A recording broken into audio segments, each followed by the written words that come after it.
So now that you know what not to do, I'm going to walk you through how I would tackle a presentation.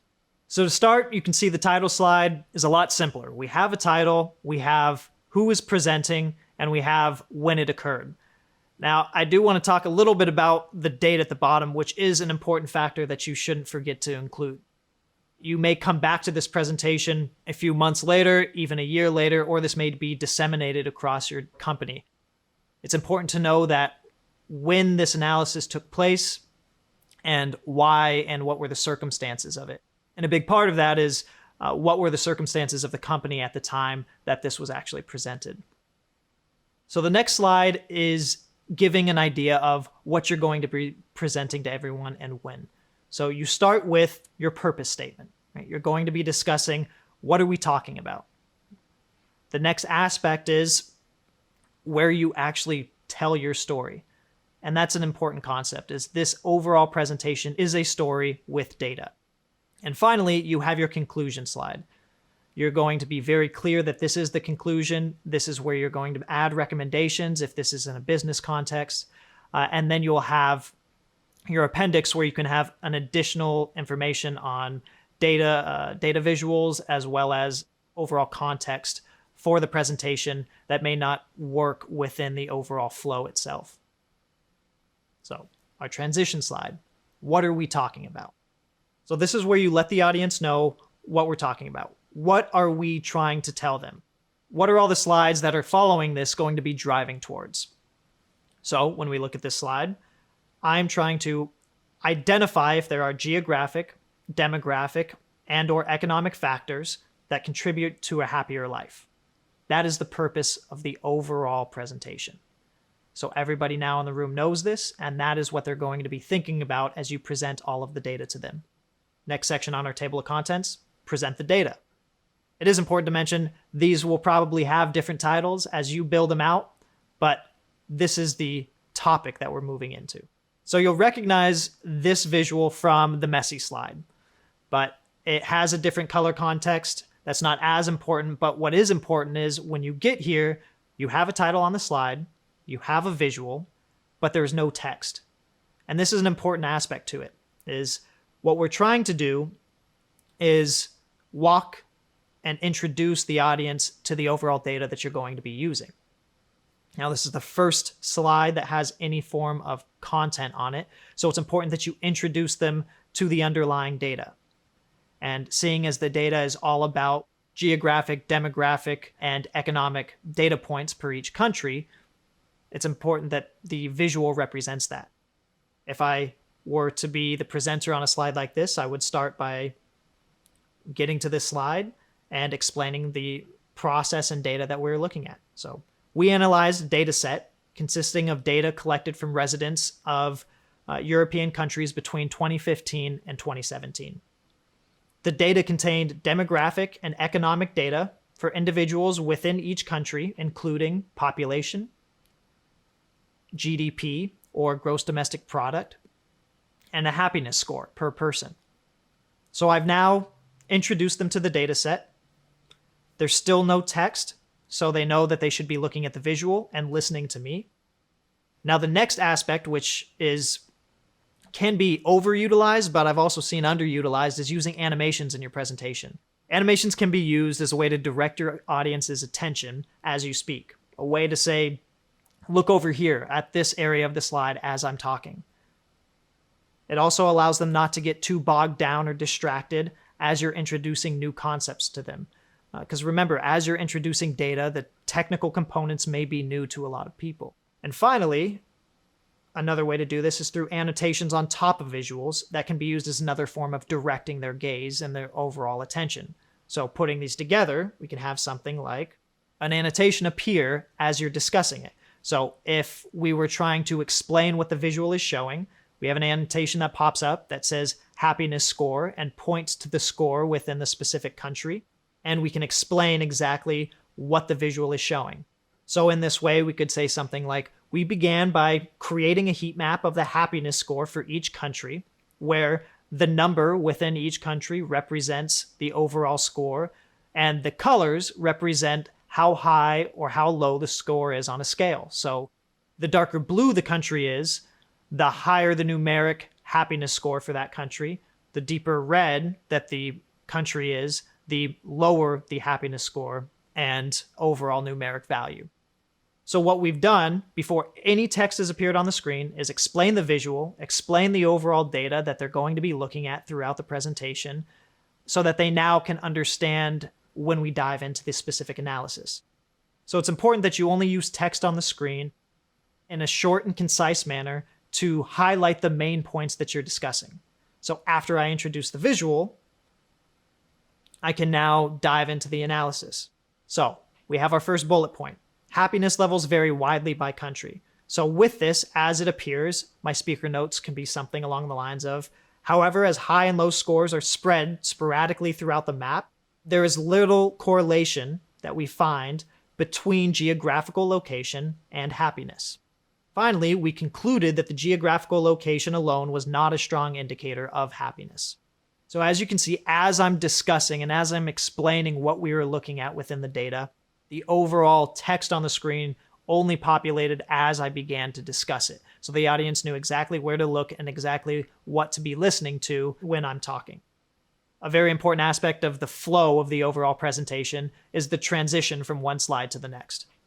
So as I'm discussing this, you can use a bullet point, you can use your speaker notes. Either way, there should be some transition from one slide to the next so that the audience knows that this part is over and they know what's coming next. So for this slide, I used my speaker notes. So I'm going to explain the transition. Something like, our next step was to identify the demographic and economic differences between the higher and lower countries to isolate the correlated features between them. So we get to the next slide. Very common theme. It may be a different visual, but the overall title and where the text is going to show up is going to be in the same place. So we familiarize them with the overall theme of the presentation within 3 slides. Now, the title immediately tells what we're going to be discussing. The previous one was geographic. This one is all based on population. As we move through this slide, and as you saw in the messy example, we use a lot of scatter plots. And scatter plots may not always be the best option because they are rather difficult for people to follow within presentations. But if you explain it to them once so that they understand, you can use them throughout the presentation because you've familiarized them with it. So, because it's the first time it popped up, it's important that you explain the visual in depth and all the features of it that you will be talking about later throughout the presentation. We use animations again. We talk about what are the axes on the scatter plot. We created a scatter plot in which we plotted countries based on their happiness score and the population to see if there was a correlation between the two. The higher up something is on the scatter plot, the happier the country is. The further to the right that the country is plotted, the larger the population. And the line that goes between the two is testing for correlation, or if these two different points are related to one another.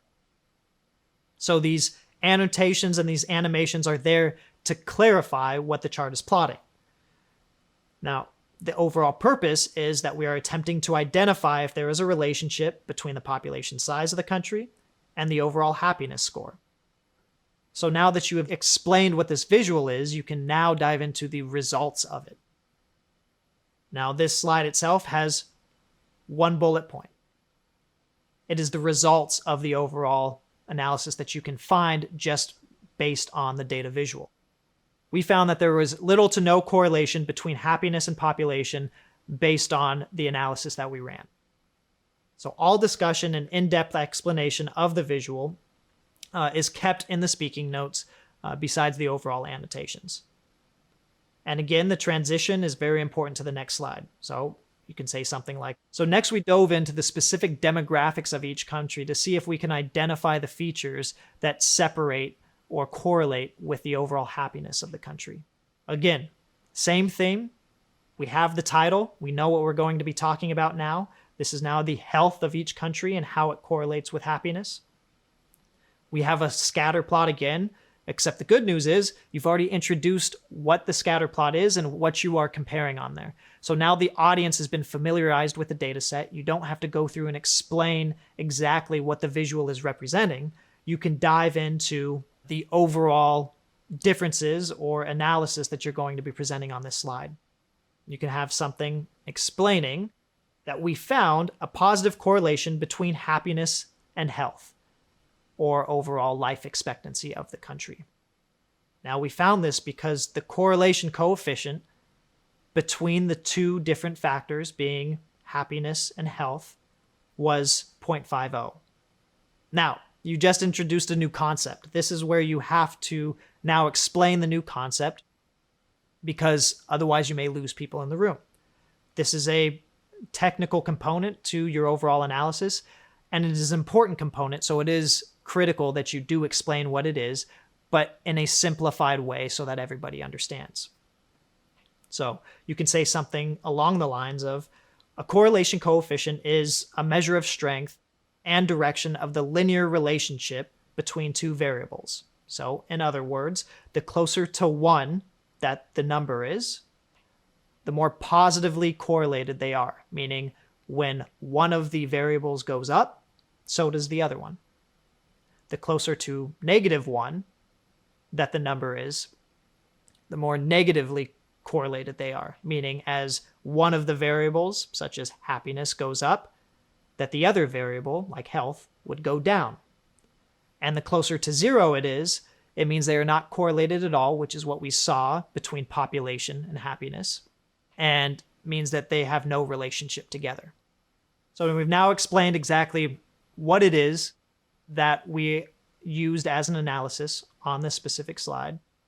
And it's important, again, that we discuss the transition to the next. So we did find that there was a positive correlation between happiness and health, but the question remains, are happy people healthy, or are healthy people happy? We know that they are related, but we don't know what causes the other.